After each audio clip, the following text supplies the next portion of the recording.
अस्सलाम वालेकुम दोस्तों, क्या हाल हैं आप लोगों के? ठीक ठाक हैं? खैरियत से हैं? अल्लाह का शुक्र है, मैं बिल्कुल ठीक ठाक हूँ। मैं हूँ आपका होस्ट अंजुम अता, इटली से आपसे मुखातिब हूँ। और रोज़ाना की तरह आज भी एक बहुत ही खौफनाक, डरावना और नसीहत आमोज़ वाक़या आपकी खिदमत में पेश करने जा रहा हूँ। तो नए दोस्तों को वेलकम है मेरे चैनल पर, और रिक्वेस्ट है कि प्लीज़ अगर कहानी पसंद आए तो इसे सब्सक्राइब ज़रूर कर लें चैनल को, और अपने कमेंट्स जो है मुझे भेजा करें ताकि मैं और भी अच्छी अच्छी कहानी आपको भेजता रहूं। दोस्तों, ये वाक़या मुझसे शेयर किया है एक बुज़ुर्ग हैं, अभी भी ठीक ठाक हैं, उनकी काफ़ी उम्र हो चुकी हुई है। सिंध का एक ज़िला है खैरपुर। उनसे मेरी मुलाकात कभी कभी होती है, जब कभी मैं खैरपुर जाता हूँ तो वो मुख्तलिफ़ वाक़यात बताते रहते हैं। तो ये वाक़या उन्होंने हिंदुस्तान का एक शेयर किया है। कहते हैं राजस्थान के गांव में वो रहते थे। उस गांव में तकरीबन ज़्यादातर गरीब लोग ही थे, कुछ हवेलियाँ थी। और वहाँ पर कहने लगे कि एक आदमी रहता था, उसका नाम रियाज था। रियाज बज़ाहिर बहुत अच्छा आदमी था गांव के अंदर, लेकिन आगे जाके आपको तफसील दूंगा। बेसिकली वो एक चोर था जो इर्द गिर्द के गांव में रात बिरात चोरी किया करता था और लूट के लाया करता था, और वो सामान को बेच दिया करता था। लेकिन बज़ाहिर वो बहुत ही शरीफ इंसान था, मोहल्ले के अंदर सबसे बड़ा मिलनसार था। तो कहते हैं कि गांव के अंदर एक घर था जिसके अंदर एक बेवा औरत रहती थी। उसका खाविंद बहुत अरसा पहले मर चुका था। उसकी दो जवान बेटियां थी, एक की शादी कर चुकी थी और एक की शादी अब करने जा रही थी। एक बेटा भी था उनका। तो ये जो रियाज था उस फैमिली के साथ बहुत ज़्यादा अटैच था, उस बेवा औरत का बज़ाहिर भाई बना हुआ था, और उनके तमाम कामों में वो आगे से आगे बढ़कर कर रहा था। और शादी के दिन करीब आ रहे थे और शादी के मामलात में भी वो बढ़ चढ़ कर हिस्सा ले रहा था। तो एक दिन का जिक्र है, ये जो कहानी मैं सुनाने जा रहा हूँ, ये उस चोर ने जब वो पकड़ा गया था तो इस तरीके से बताई। रियाज बताता है कि उसने बताया कि जब वो शादी के मामलात में तमाम चीज़ों को देखभाल कर रहा था, जहेज़ इकट्ठा वगैरह कर रहा था, तो उसी दौरान क्योंकि वो बेवा औरत उसे अपना भाई बिल्कुल भाइयों की तरह समझती थी और उसका बिहेव भी भाइयों की तरह था, तो एक दिन एक रात शादी से तकरीबन 4 दिन पहले वो कमरे में थी। जो बेटी के ज़ेवरात थे वो ज़ेवरात काफ़ी ज़्यादा थे, क्योंकि उसकी जो दादी थी बच्ची की, वो भी उसे ज़ेवरात अपने छोड़ के मरी थी, और उसकी माँ ने भी कुछ इकट्ठा करके बनाया था। तो वो ज़ेवरात काफ़ी सारे थे, जिसके अंदर हार वगैरह, बालियाँ, कड़े और अपना नथ, टीका, इस किस्म के झूमर, ये सब शामिल था। तो क्योंकि रियाज का उस घर के अंदर बिल्कुल भाइयों की तरह आना जाना था, तो उसे इजाज़त लेने की ज़रूरत नहीं पड़ती थी। दरवाज़ा खुला था और वो कमरे में दाखिल हो गया। जिस कमरे में वो बेवा औरत ज़ेवरात को सेट कर रही थी, रख रही थी, वो अचानक उस कमरे में चला गया। रियाज क्योंकि बेसिकली एक चोर था, लेकिन उस इर्द गिर्द के घरों पे उसने वारदात नहीं की थी, वो दूर दराज गाँवों में वारदात करता था। कहती हैं जब रियाज बताता है कि जब उसने इतने सारे ज़ेवरात देखे तो एकदम से उसका अंदर का जानवर, अंदर का चोर जाग गया, और उसने कहा ये तो बहुत सारा माल है, अगर मैं इसको लूटने में कामयाब हो जाऊं तो मेरे पास तो बहुत पैसा आ जाएगा। रियाज कहता है कि उसने उस बेवा औरत से बहला फुसला कर उससे बातें करी, और वो पूछने में कामयाब हो गया कि इसको बहन कहाँ संभाल के रखती हो, ये तो बहुत सारा जेवर है, ये है वो है। उसने कहा भाई कोई मसला नहीं, इस कमरे के पीछे एक अलमारी है, उसका ताला है, ये मेरे पास चाबी होती है, उसके अंदर रखती हूँ। अल्लाह का शुक्र है आज तक ये बचा रहा है, इंशाल्लाह आइंदा भी बचा रहेगा। ये बात उसने की। रियाज ने वो जगह भी देख ली और वो चाबी भी देख ली।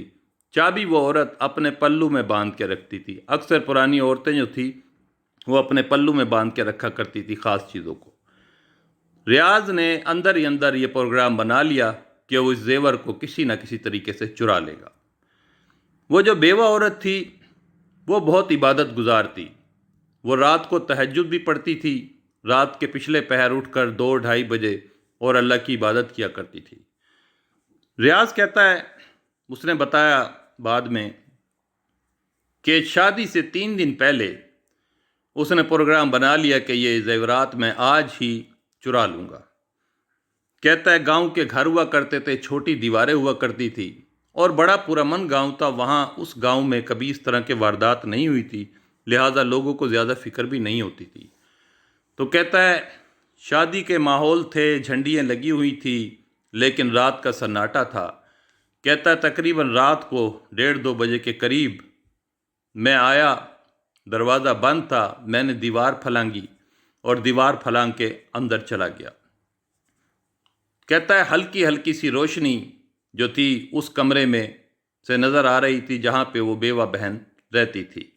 दूसरे कमरे में जिस बच्ची की शादी होनी थी वो थी, उसका बेटा था और कुछ मवेशी उनके सहन के अंदर दूर बहुत बड़े बड़े बड़े सहन हुआ करते थे, वहाँ पे मवेशी बंधे हुए थे जिनके गले की घंटियाँ टन टन टन बज रही थी। कहता है मैं छुपता छुपाता जब गया तो वो दरवाज़ा हल्का सा खुला हुआ था जिसमें वो बेवा औरत जो थी इबादत कर रही थी। कहता है मैं चुपके से दाखिल हुआ, मैंने देखा कि ये नमाज़ पढ़ रही है और ये नमाज भी काफ़ी लंबी होगी, इस दौरान मैं अपना काम कर लूँगा। कहता है उसका पल्लू जो था जानमाज की साइड पे लटका हुआ था जिसमें चाबी थी। कहता है मैं गया, मैंने हल्का सा उसकी गिरा खोली उस चाबी की और वो चाबी मैंने वहाँ से ले ली। लेके कहता है मैं नंगे पैर उस घर में दाखिल हुआ था और दबे पाँव में चलता हुआ उस अलमारी की तरफ गया। कहता है जब मैं उस अलमारी की तरफ गया तो एकदम से, कहता है मुझे एकदम से उस अलमारी को छूने से पहले ही ऐसा महसूस हुआ जैसे किसी ने मुझे धक्का दिया हो। कहता है मैं एकदम एक साइड पे गिरा, गिरने के बाद मैं फौरी तौर पे उठा क्योंकि वो कमरे बहुत बड़े बड़े होते थे। कहता है इसलिए मेरा एकदम से गिरना और नंगे पैर था, वहाँ खड़बड़ाहट नहीं हुई, लेकिन मैं फिर खड़ा हो गया। उसके बाद कहता है मैंने दोबारा गया उस खिड़की के पास उस अलमारी को खोलने के लिए, तो एकदम से वहाँ पे मैंने फिर महसूस किया कि किसी ने मुझे फिर धक्का दिया है। कहता है मैं फिर बड़ी मुश्किल से संभला। कहता है तीसरी मर्तबा मैं उस खिड़की को, अलमारी को खोलने में कामयाब हुआ और मैंने उस जगह पे जहाँ पे वो जेवर रखा हुआ था एक पोटली सी के अंदर, वो पोटली उठाई और चाबी मैंने वहीं लगी छोड़ी और मैं वहाँ से निकला चुपचाप।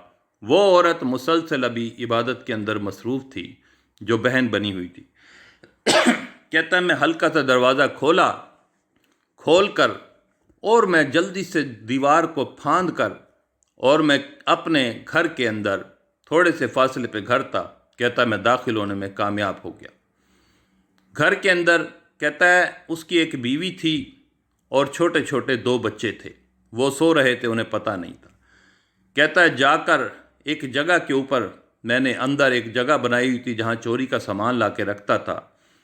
रियाज बताता है कि उसने आज तक इस चोरी के मामलात को अपनी बीवी को भी नहीं बताया था और उसको भी यही कहता था कि मैं कहीं काम चला जाता हूँ, किसी दोस्त के चला जाता हूँ, मैं हवेली चला जाता हूँ। कहता है इसको छुपा के रखता था।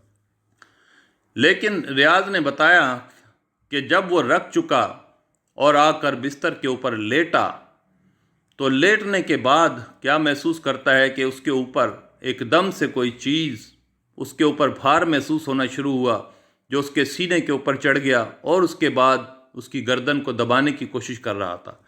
रियाज कहता है कि एकदम से मेरी चीख निकल गई। जब मेरी चीख निकली तो बीवी उठ गई, बच्चे भी उठ गए। बीवी भाग के आई, उसने कहा क्या हुआ? कहने लगा पता नहीं क्या है, मैं यहाँ लेटा हूँ आके और मेरे ऊपर ऐसा महसूस हो रहा है जैसे कोई भार मेरे ऊपर आ गया है, जैसे कोई मेरी गर्दन को दबाता है। उसने कहा नहीं नहीं, ऐसे ही तुम डर गए होगे, अंधेरा है, सन्नाटा है। تم ڈر گئے ہوگے، تم کہاں گئے تھے؟ اس نے کہا نہیں میں تو کہیں نہیں، میں صحن میں گیا تھا، پیشاب کی حاجت میں نے پوری کی، بس آیا ہوں تو ایسا ہوا۔ اس نے کہا نہیں نہیں ایسا کچھ نہیں ہے، تم لیٹ جاؤ۔ کہتا ہے میں پھر لیٹ گیا، لیٹنے کے کچھ دیر بعد پھر کہتا ہے ایسا محسوس ہوا جیسے میرے کسی نے پیر پکڑ کر کھینچے ہوں اپنا پائنتیوں کی طرف۔ کہتا ہے میں پھر گھبرا کر اٹھ گیا۔ اس کے بعد کہتا ہے میں اٹھ کر بیٹھ گیا تو کیا دیکھتا ہوں کہ سامنے ایک کالے رنگ کا سایہ بالکل ایسے دیوار کے اندر بالکل ایسے فکس جیسے کسی نے کوئی تصویر لگا رکھی ہو، وہ مجھے نظر آتا تھا۔ کہتا ہے میں بڑا خوف کھا گیا، میری پھر چیخ نکل گئی، میری بیوی پھر اٹھ کے آ گئی۔ اس نے کہا وہ سامنے دیکھ دیوار کے اندر ایک کالے رنگ کا سایہ ہے، یہ تجھے نظر نہیں آ رہا؟ اس بیوی نے دیکھا، اس نے کہا مجھے تو کچھ بھی نظر نہیں آتا۔ کہتا ہے خیر یہ ہونے کے بعد میں بڑا خوف میں آ گیا، میں بڑا ڈر کے اندر آ گیا کہ میرے ساتھ معاملہ کیا ہو رہا ہے۔ کہتا ہے میں پھر اپنے آپ کو سنبھالنے کے لیے کمرے سے باہر نکلا اور صحن کے اندر گیا۔ صحن کے اندر جب میں گیا تو کہتا ہے ہمارے صحن کے اندر ایک درخت تھا۔ کہتا ہے میں اس کے نیچے گھبراہٹ اور پریشانی میں گھومنا شروع ہو گیا کہ میں مال تو لے آیا ہوں لیکن صبح یہاں شور مچ جائے گا، اس کے بعد کوئی تفتیشیں ہوں گی۔ لیکن کہنے لگا پھر میں مطمئن سا ہو گیا کہ میں تو بھائی ہوں، میرے پہ کس کا شک جائے گا۔ کہتا ہے ابھی میں سوچ ہی رہا تھا ایک دم سے وہی کالا سایہ جو دیوار کے اندر تو میرے بالکل سامنے آ کے کھڑا ہو گیا اور اس نے مجھے آ کے بالوں کے اوپر سے پکڑ کے اور اوپر کی طرف ہوا کے اندر ایسے معلق کر لیا۔ کہتا میں بڑا چیخا چلایا، میری کون ہو تم، میری جان چھوڑ دو۔ کہتا میری چیخیں نکلی تو پھر میری بیوی دوبارہ اٹھ کے آئی۔ کہتا اس نے میرے بال چھوڑ دی اور میں دھڑام سے نیچے گرا۔ اس کے بعد کہتا ہے کہ میری بیوی مجھے جیسے جیسے کمرے کے اندر لے گئی۔ جب صبح ہوئی تو کہتا ہے میری عجیب حالت تھی، میری بیوی دیکھ کر مجھ سے خوف کھا رہی تھی۔ کہتا ہے میری آنکھیں لال ہو رہی تھی، میرے منہ میں سے رال نکل رہی تھی اور میرے ہاتھ پیر مڑ رہے تھے اور میری ایسی کیفیت ہو رہی تھی۔ کہتا ہے میں یہ کیفیت میری بیوی نے مجھے بتائی۔ کہتا ہے میں پاگلوں کی طرح چیخ رہا تھا، پاگلوں کی طرح آوازیں نکال رہا تھا۔ اس کے بعد گاؤں کے اندر صبح جب ہوئی تو وہاں چوری کی جو تھی اطلاع پورے گاؤں میں پھیل چکی تھی۔ وہ بیوہ عورت تھی، وہ بڑی پریشان تھی، اس کی چابی اس کھڑکی میں الماری میں لگی ہوئی تھی اور اس کا زیور غائب تھا اور 2 دن کے بعد اس کی بارات آنے والی تھی۔ ادھر یہ شور مچا ہوا، وہ بیوہ بہن کو بھی جب پتہ لگا کہ اس کا جو بھائی بنا ہوا ہے اس کی حالت بڑی خراب ہے تو اس پریشانی کی حالت میں بھی وہ بیچاری دوپٹہ اوڑھ کے اور اس کی حالت دیکھنے آئی تو اس کی حالت ایسی تھی کہ وہ پاگلوں کی سی حرکتیں کر رہا تھا، کبھی نیچے گرتا تھا، کبھی دیوار کو مارتا تھا، کبھی وہ درخت کی طرف بھاگتا تھا اور چیخیں مارتا تھا کہ مجھے ان سے چھڑاؤ، مجھے ان سے بچاؤ، مجھے ان سے بچاؤ، اس طرح کی چیخیں مارتا تھا۔ خیر گاؤں کے لوگ کٹھے ہو گئے، گاؤں کے بزرگ کٹھے ہو گئے، انہوں نے کہا بھائی اس کے اوپر کوئی اثر آسیب، کوئی بھوت والا معاملہ ہو گیا ہے۔ خیر انہوں نے گاؤں کے تھے، امام صاحب تھے، بہت ہی نیک بزرگ تھے، بہت عبادت گزار تھے اور گاؤں دیہاتوں میں اکثر جنات، بھوت، پریت ان کے معاملات ہوتے رہتے ہیں تو وہ ان کو بلایا گیا، وہی اتارتے تھے۔ ان کو جب بلایا گیا تو گھر کے اندر آ گئے اور اس آدمی نے ان کے سامنے بھی عجیب عجیب حرکتیں کرنا شروع کر دی اور امام صاحب کی طرف ایک گلاس پانی کا بھرا ہوا تھا، اس نے وہ پھینک کے مارا۔ امام صاحب اس سے بچ گئے۔ اس کے بعد امام صاحب نے سب کو ایک سائڈ پر بٹھا دیا اور ایک جگہ پر بیٹھ گئے اور اس آدمی کو کہا کہ اس کو فی الحال رسیوں سے باندھ دیا جائے تاکہ کسی کو نقصان نہ دے۔ اس کو رسیوں سے باندھ دیا گیا اور امام صاحب نے اللہ کا کلام پڑھنا شروع کر دیا۔ وہ پڑھتے رہے۔ اس کے بعد انہوں نے کہا کہ جو کوئی بھی ہے جو اس کو تنگ کر رہا ہے اس کے اندر حاضر ہو جائے، اگر حاضر نہیں ہوگا تو میں تمہیں جلا دوں گا۔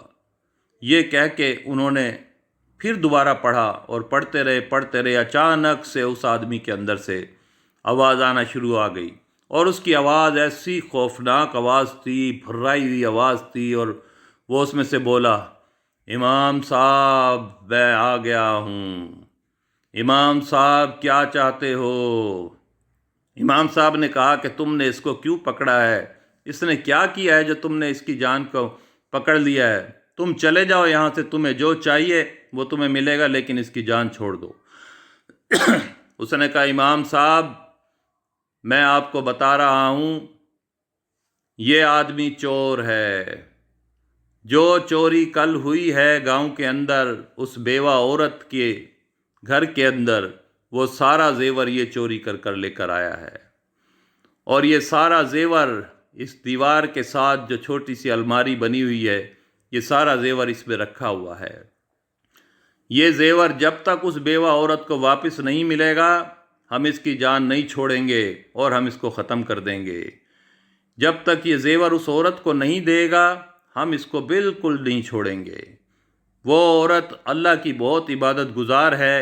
जिस टाइम पे वो इबादत कर रही थी, तो उसकी इबादत को सुनने के लिए मैं वहाँ पर मौजूद था, और इसने उसके चाबी निकाली और उसका जेवर निकाला और वहाँ से लेके भागा।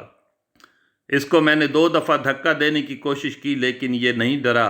ये दोबारा इस पे इतनी चोरी सवार थी कि इसको समझ नहीं आ रही थी कि कौन सी ताकतें इसे धक्का दे रही हैं। फौरी तौर पे इसका जेवर जो है उस औरत को दिया जाए। अब इत्तेफाक की बात है कि वो जो बेवा बहन थी वो भी वहाँ पर मौजूद थी, क्योंकि वो तो भाई समझती थी उसको। जल्दी से उसकी बीवी जो थी वो भागी उस अलमारी की तरफ रियाज की, और उसने खोला उस अलमारी को, तो उसमें से वो पोटली जो उस बेवा औरत की थी वो वाकई निकल आई, और वो सारा का सारा जेवर जो था उसके अंदर मौजूद था। खैर, इमाम साहब ने कहा कि भाई ये देखो, तुम बहुत अच्छे जिन्नात में से हो, अल्लाह की इबादत गुजार हो, तो अब तुम्हारी मेहरबानी, तुमने नेकी का काम कर दिया, इस आदमी की जान छोड़ दो, जेवर मिल गया। तो वो जिन्नात उसने कहा मैं अब जा रहा हूँ और ये जेवर इस औरत को दे दिया जाए। खैर, वो फौरी तौर पे जेवर की पोटली उस बहन ने पकड़ी, और वो तो सदमे के मारे वहाँ पर बेहोश होकर गिर गई कि इतना बड़ा फ्रॉड। खैर, उसको जेवर मिल गया और उसका जिन निकल गया, और रियाज को जब एकदम से होश आया और उसको पानी वानी मारा गया, उसने कहा मुझे क्या हुआ था, मुझे क्या हुआ। उसने कहा भाई, तुमने जो किया था तुम्हें उसका फल मिल गया। तुमने चोरी की थी अपनी बेवा बहन के घर में, और तुम वहाँ पर जिन्नात मौजूद थे, और उस जिन्नात ने सारा मामला तुम्हारा देखा और तुम्हारी चोरी पकड़ी गई है। बस वो आदमी खड़ा हुआ, उधर बेवा बहन बेहोश पड़ी थी, उस पर पानी वानी मार के होश दिलाया गया। उसके बाद वो जो रियाज था उसने कहा कि ये वाक़या मुझसे हो गया, मुझसे गलत हो गया, मेरे अंदर एकदम शैतान आ गया और मैं चोरी करना चाहता था।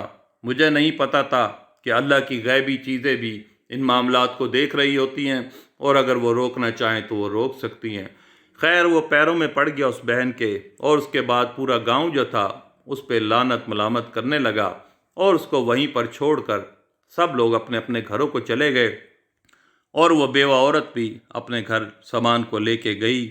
उसके बाद उन्होंने शादी भी की, लेकिन उस रियाज को उन्होंने बिल्कुल नहीं पूछा, ना उसकी कोई पुलिस कंप्लेन की, क्योंकि गांव देहातों में लोग बचा करते थे पुलिस कंप्लेन से। तो दोस्तों, ये वाक़या उस रियाज ने सबके सामने कबूला था, और उस दौर में वो बुज़ुर्ग मौजूद थे जो अभी भी ज़िंदा हैं। ये वाक़या सारा उन्होंने बताया। तो इससे हमें एक नसीहत मिली। लोग कहते हैं, बल्कि हक बात है, हक बात यह है कि हम जो कुछ कर रहे होते हैं अल्लाह उसे देख रहा होता है। और इसी तरह अल्लाह की मखलूक़ात हैं जिसमें फ़रिश्ते भी मौजूद हैं, जिसके अंदर जिन्नात भी मौजूद हैं, और जिन्नात जो हैं उनमें हर मज़हब के जिन्नात भी होते हैं। जिन्नात में अच्छे भी होते हैं और बुरे भी होते हैं। ये कोई अच्छा जिन्नात था जिसने सारी मामलात को देखा, और उसने कोशिश करके ये सारी चोरी जो है वापस दिलवाई।